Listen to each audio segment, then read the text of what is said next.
Well, in 1939, when war broke out, I was a law student in London, and I was exactly 20 years old.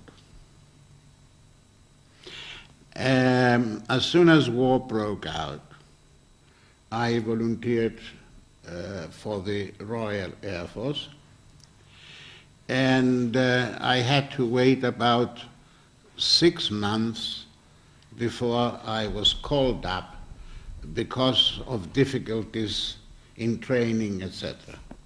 Now, I think the most crucial question is what urged you to enlist to serve the British forces, especially considering that they were the same forces that were occupying your own country? Well, as a matter of fact, I had been considering whether to join or not join, because of the fact that Cyprus was a British colony, and that I was one of those who believed that Cyprus should be given its freedom. However, when I considered the matter very carefully, and because I was very much interested in international politics, and I knew about the situation in the dictatorships of Germany and Italy, I came to the conclusion that should they win the war, there will be very little work for lawyers to do. And I decided that I would put down my books and take up arms against the dictatorial regime of Hitler. In 1938, I was a student also in England, and I was one of those students who went under 10 Downing Street, and when Chamberlain appeared with a piece of paper saying peace with honor, I booed him, because I did not believe that there was honor in betraying Czechoslovakia and giving up part of Czechoslovakia to Germany, the Sudetenland. My family at the time was as follows. My father was in Cyprus. My mother was in England with my sister and myself. I had no problem in explaining to my father why I wanted to stop my studies and join the army, because he did the same. He joined the Cyprus regiment. Although he was a lawyer, a very important lawyer in Cyprus, immediately the war broke out, he joined the Cyprus regiment. So I had no problem with my father, but I did have a problem with my mother, who almost collapsed when she heard that I was going to be flying and I was going to be fired at and that I was going to get killed.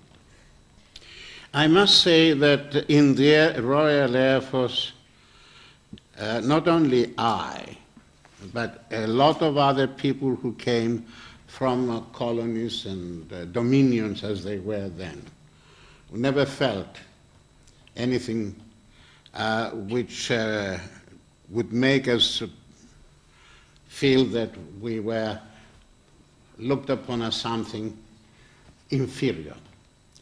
I think that when you are flying, there is a comradeship that is created, that each one relies on the other so much that there is no time for discrimination or for any of that sort.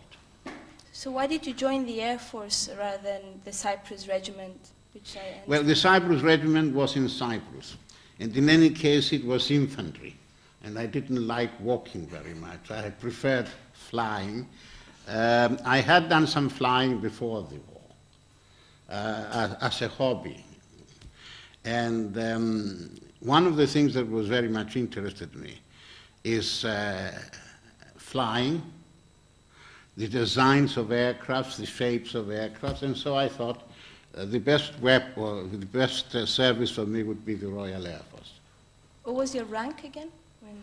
My rank, I started as a private, and I had to be trained as a cadet, and then I became a sergeant, and then I became a warrant officer, and then I became an officer.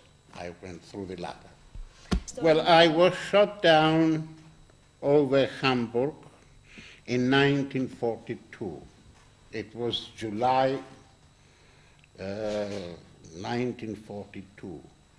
It was one of those very big air raids on Hamburg, where about 1,000 aircraft took part, flying from different heights at different directions in order to confuse the ground defenses. And unfortunately, after bombing Hamburg, due to an error of navigation of my navigator, instead of being over the sea, we were over Bremen. And we were the only aircraft over Bremen, so the whole firing power of the Bremen defenses concentrated on us. We were coned in searchlights, and then we were shot piece by piece. The aircraft caught fire. We lost all our fuel, and I jumped from a height of 8,000 feet, but I did not open my parachute because there was a lot of flak coming up, and I thought they'll cut me to pieces, so I went very quickly through, and I landed on land. 3 members of the crew landed in the drink, and they were picked up by German patrol boats and brought in. 2 of the crew died in the water. They were very seriously wounded. I was wounded on my left leg, and I was captured. I don't think that my capture was very brave on my part. As soon as I landed outside Bremen, I bandaged my wounds, and then I followed the instructions were given to us. We had no sidearms, we had no arms. When the German patrol came up, I put up my hands and I said, Engländer Aviateur, Maschine kaputt, Kriegsgefangene. And with that, they picked me up. They took me to a hospital for French prisoners of war, where I was operated by a French male nurse without anesthetics. They got out the shrapnel from my leg, they bandaged my leg. I had also fractured my leg in landing, my wounded leg. But as soon as my leg was better, I cut the plaster myself, tied my sheets into a rope, and escaped from the hospital. I got into Holland, and I was recaptured in Holland. I did 1 week in the Duncan cell. It's a cell without light. There is only a cement floor. You have 1 blanket, and you are on bread and water. 3 slices of bread and a can of water. After that, I was taken further in. I was taken to Silesia, near the Polish border, so as to be away from being able to escape and get back to England. There I did a year in chains. The Germans alleged that when the Canadians landed at Dieppe, they had shot some Germans which have taken prisoners with their hands tied behind them. As a result, they chosen 1,000 prisoners, the bad boys, and they took us into a special camp, and we were chained up for a whole year. From there I escaped and got down to Yugoslavia. Yugoslavia. Yeah. and I was recaptured 75 kilometers from the Adriatic coast. I was trying to cross to Italy because the British forces had landed in Italy, and I was unfortunately betrayed by the Croats. On the Croatian coast at Selce, I was recaptured and I did 3 months in prison in Yugoslavia. There it was a place where they had partisans, and every day there were executions of partisans. They waited to get clarification that I was a prisoner of war from the camp. I told them I had escaped. Had they not got clarification, I would have been a dead man. So when were you released? I was returned back to the camp near the Polish frontier. And when the Russians advanced, they started evacuating us. They evacuated 10,000 prisoners on foot in the winter. We were marching 30 kilometers a day, sleeping out in the open in the snow, one on top of the other to keep warm. And our ration was 2 boiled potatoes and a watery soup. Lots of the people died on the way from dysentery because out of hunger they picked up things, they ate, and they got dysentery. I survived that. When we reached Cassel on the French border, I again escaped, and I was picked up by the 3rd American Army. I was flown back to England before the war was over. It was at the time when I was in the prison camp. We had secret radios, homemade radios, and we were following the BBC. But when you're out on the capture, you can't do anything to follow news. You can't go and buy a paper. It's so clandestine that you're cut off from all the information. The first thing was they deloused me. Because you understand, when you're on the run and you're outside, you don't have time, you don't have facilities to bath, to wash, and you sleep in stables, whatever you find which you can sleep in. And naturally, you acquire a lot of little pets. So the first thing they did was to take me into a place, give me a shower, and then they had pumps spray me all over to get all these little parasites off my body. Then I was put into a hospital because I was very weak. I had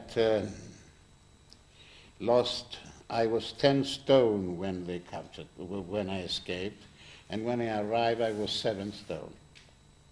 So and then as soon as they thought that I was fit, they flew me over to England.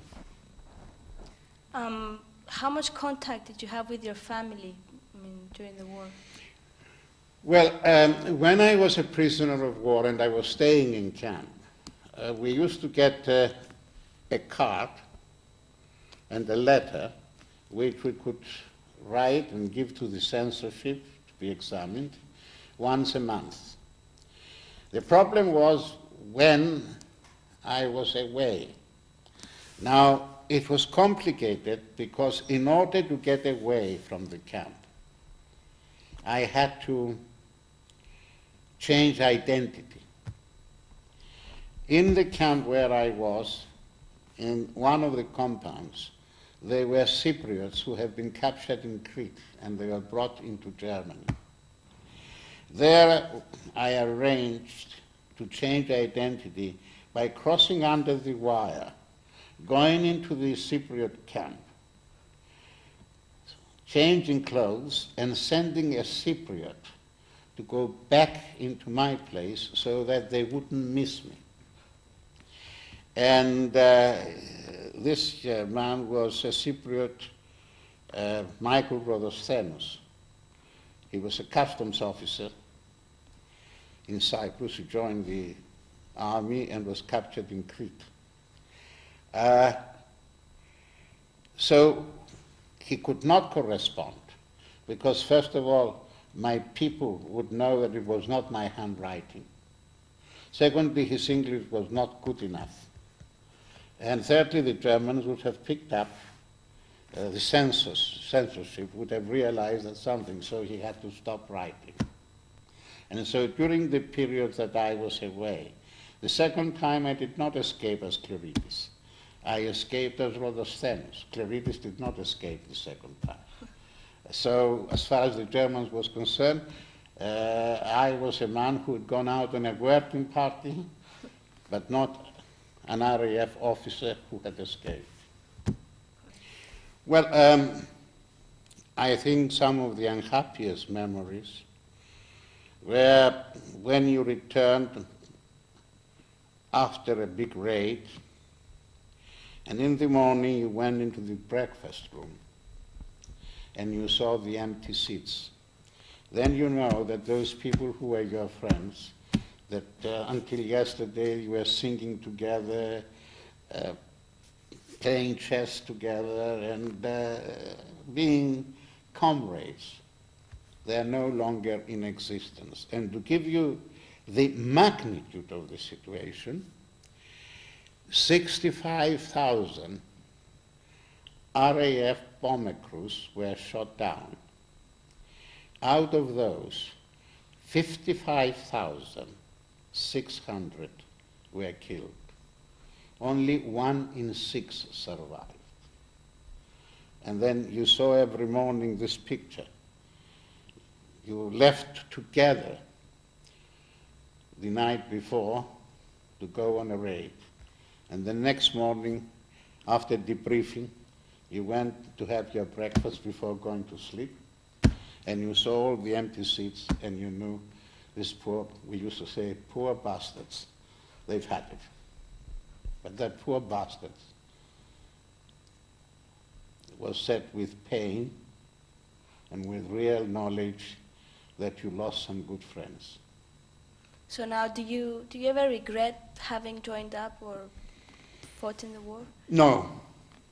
If I could put back my life and I had to go through the same, I would do it unhesitatingly, because I couldn't possibly think what the world would be like if Hitler was allowed to win the war. Well, when the war ended, I was in London in my uniform, still in uniform, and I was 6 months in hospital because my health had suffered a lot. And when I recuperated, I went back to my studies. Well, when the Allies landed in Normandy, I was in Germany a prisoner of war. And we thought, hooray, it won't be long now. Every morning we woke up and I shouted, "One more day and we'll be free." But it wasn't one more day. You know, somebody in the barracks would shout, "Hello, fellows, one more day and we'll be free." But it never came. Days went by, and then, as I say, there was the long march in winter, 600 kilometers. We marched in winter from one end of Germany to the other. And when the war ended, V-Day? When the war ended, I was in London. I went to the celebrations of V-Day, Victory Day, and naturally it was as if a whole period had passed and you're beginning to look into the future. Young people must learn first what the Second World War was about. And I don't think young people realize what the Second World was about. What was it about? I think that despite the fact that there was some people who believed that this was capitalism and communism and all this. For me, the Second World War was one thing: the destruction of a vile regime which, if left to conquer the whole of Europe, we would have been setting the world back to the Middle Ages. Now, having said that, there's another lesson. And that lesson is we must not allow things to get to the stage where a war is needed to prevent a catastrophe. And that, I think, is the most important thing for the younger generation of every country, to see that we have responsibilities to see that our countries remain democratic, tolerant regimes, responsibilities to strengthen the UN organization and all those organizations which could prevent a catastrophe, and a war is a catastrophe. And I must say, we have passed through a period when I began to feel that what on earth did we fight the last war? Because we are very getting close to a Second World War, and this time the toys would be much more dangerous and destructive than those I have used in my time. Let me give you a picture. The night I was shot down, 1,000 aircraft flew over a town. Each aircraft had 4 tons of bombs, and we released them simultaneously from different angles, producing a seismic effect. And the number of people that were killed is unaccountable. Now, imagine that this thing went on day after day, night after day. The Germans did it to the British, the Germans did it to the Yugoslavs, the Germans did it to the Greeks, the Germans did it to the Bulgarians. And then was the revenge, the payback. So, what is the important lesson? Let no dictatorship stand. And let's all work for a peaceful world. Well, I felt, as I say, when I got up in the when I went into the dining room and found the empty seats. But I had a worse feeling when I bailed out from the aircraft and I passed through the streets of the town I bombed, and I saw the bodies of children, the bodies of women, all lying around. And I knew that some of those bombs I dropped had also killed civilians. It's a feeling, a terrible feeling. It's a shock, because when you're up there and you're fighting and you're bombing, you don't see what you're doing down below. It is when you land and see the destruction that you say, is war worth anything? Who are the good guys and who are the bad guys? And you begin to question your conscience. For a while, you have nightmares, I can tell you that. So there you are. But if you were to ask me today, supposing the clock was put back, would you go and do what you have done?